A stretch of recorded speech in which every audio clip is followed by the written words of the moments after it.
Si Matching at ang Buwaya. Isang kwentong pambata. Isang araw, naglalakad si Matching sa tabi ng ilog.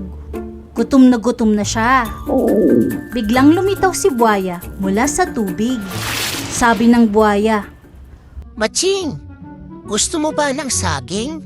Maraming saging sa isla. "Naku, gusto ko niyan," sabi ni Matching. "Pero, paano ako makakapunta roon?" Sige, sakay ka sa likod ko. Ihahatid kita. Sabi ni Buwaya. Sumakay si Matching sa likod ni Buwaya.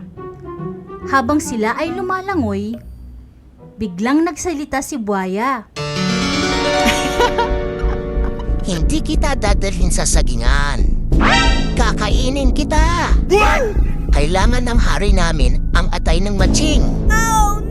Nagulat si Matching, pero hindi siya nagpahalata. Pero matalino si Matching.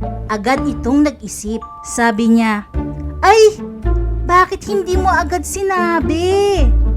Naiwan ko ang atay ko sa bahay." Ha? Naiwan mo? Tanong ni Buwaya.